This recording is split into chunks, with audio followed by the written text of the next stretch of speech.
everyone, this is Advocate Farheen Ansari and welcome back to the continuing part of Law of Guarantee under Indian Contract Act. आज के इस video lecture में we shall understand कि under contract of guarantee surety की liabilities कब और कैसे discharge होती है यानी एंड होती है। तो बच्चों, before we come to the direct answer, let's understand the basic background. The word discharge होना मीन्स रिलीज होना या फ्री होना। अब कॉन्ट्रैक्ट ऑफ गारंटी में surety is the most important person because उसने गारंटी लिया है प्रिंसिपल डेटर की कि अगर प्रिंसिपल डेटर ने पेमेंट या परफॉर्मेंस नहीं दिया तो मैं दूंगा। इसलिए प्राइमरी लाइबिलिटी तो प्रिंसिपल डेटर की है ही, but secondary liability under contract of guarantee is that of a surety. अब यहाँ आपको ये भी याद रखना है कि जब तक प्रिंसिपल डेटर इज लाइबल तब तक श्योरिटी इज लाइबल। यानी अगर क्रेडिटर ने प्रिंसिपल डेटर को लोन जो दिया था उसे माफ़ कर दिया तो श्योरिटी अपने आप उसकी लाइबिलिटी से हो जाता है फ्री। इसलिए we say that the liability of surety is coextensive with that of principal debtor. Now let's understand the different modes and ways by which surety की लाइबिलिटी हो जाती है डिस्चार्ज। Number 1, bye notice. जैसे हमने इसके पहले के video में देखा था, in case of continuing liability surety ने अगर नोटिस या इन्फॉर्म कर दिया कि अब इसके बाद से I am not taking the guarantee, तो उस दिन के बाद से surety would not be held liable. हाँ, नोटिस के पहले की लाइबिलिटी के लिए श्योरिटी वुड बी लाइबल, लेकिन जिस दिन से उसने नोटिस दे दिया उस दिन से उसकी कंटिन्यूइंग गारंटी हो जाती है खत्म। Number 2, upon death of surety. Of course, मरने के बाद तो दुनिया की सारी लाइबिलिटी खत्म हो जाती है। So on death of surety liability of surety gets over यानी डिस्चार्ज्ड। अब सवाल ये है कि मैम फिर उस गारंटी का क्या जो उसने मरने से पहले दिया था? क्या श्योरिटी के फैमिली मेंबर्स को लाइबल करेंगे? The answer is no. Surety ने गारंटी दिया था, उसके फैमिली मेंबर्स ने नहीं। तो जब तक श्योरिटी जिंदा है ही इज लाइबल, मरने के बाद नो लाइबिलिटी। नंबर 3, अगर क्रेडिटर और प्रिंसिपल डेटर ने मिलके बिना श्योरिटी को बताए कॉन्ट्रैक्ट ऑफ गारंटी में कुछ वेरिएंस यानी चेंजेस किया, then in that case surety is discharged from that transaction. जैसे for example, loan of 50K was taken for which surety gave a guarantee. अब कुछ दिन बाद principal debtor asked the creditor for more 20,000. Creditor ने उसे extra 20,000 दे दिए। अब इस ट्रांजैक्शन में श्योरिटी वॉज नॉट इन्वॉल्व्ड, यानी क्रेडिटर एंड प्रिंसिपल डेटर ने मिलके without the knowledge of surety contract में चेंजेस किया है for which the surety is discharged for that 20,000 amount. Number 4, अब क्रेडिटर ने अपना दिल बड़ा करके प्रिंसिपल डेटर के लोन को माफ़ कर दिया, तो अब वो श्योरिटी को ये नहीं बोल सकता कि प्रिंसिपल डेटर को तो मैंने माफ़ कर दिया उसके कर्जे से, लेकिन तुझे नहीं छोड़ूंगा। No, if the principal debtor is discharge from liability, surety की लाइबिलिटी भी हो गई डिस्चार्ज्ड यानी खत्म।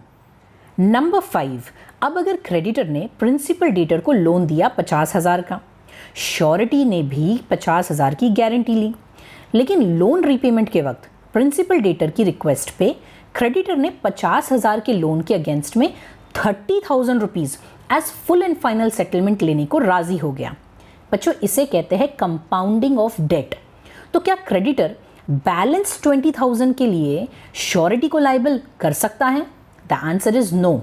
अगर क्रेडिटर ने प्रिंसिपल डेटर के साथ कंपाउंडिंग कर लिया, कंपाउंडिंग यानी सेटलमेंट कर लिया, then the surety is discharged from his liability.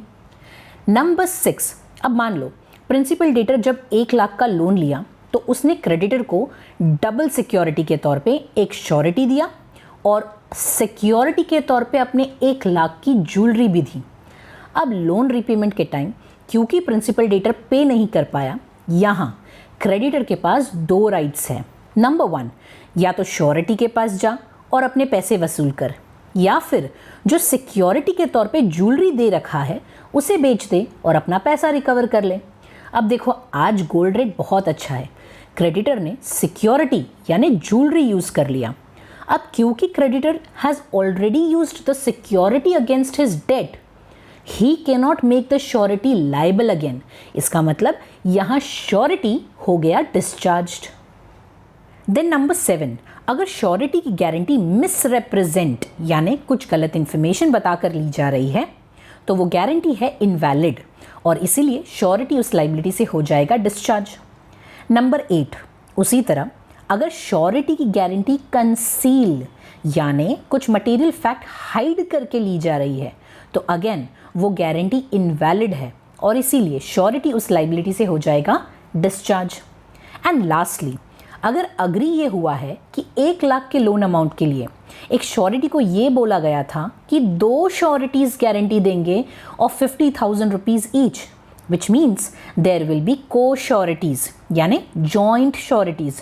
तो इस केस में क्रेडिटर विल नॉट एक्ट और take action unless both co sureties join in. अच्छा, अब ये तो समझ लिया कि श्योरिटी अपनी लाइबिलिटीज से कब डिस्चार्ज होता है। Now let's understand when the surety is not discharged from its liabilities.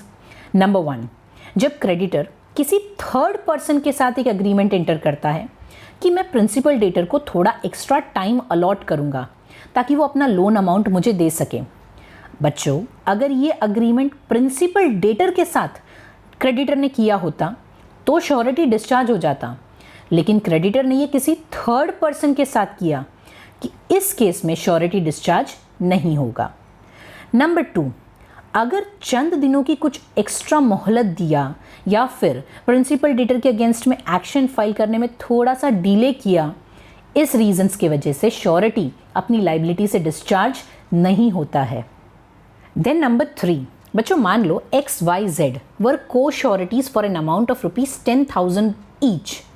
अब अगर क्रेडिटर ने X को रिलीज कर दिया तो इसका मतलब ये नहीं है कि Y एंड Z भी रिलीज हो जाएंगे। वो अपने 10,000 की लाइबिलिटी के लिए अभी भी लायबल है, यानी को श्योरिटीज में से किसी एक को रिलीज करने से बाकी की श्योरिटी की लाइबिलिटी डिस्चार्ज नहीं होती। तो बच्चों, ये था entire understanding on when and how the liabilities of surety is discharged. Hope you've understood the same effectively with examples. And for all the notes on Indian Contract Act, do join me in my Telegram group, of which the link is in the description below.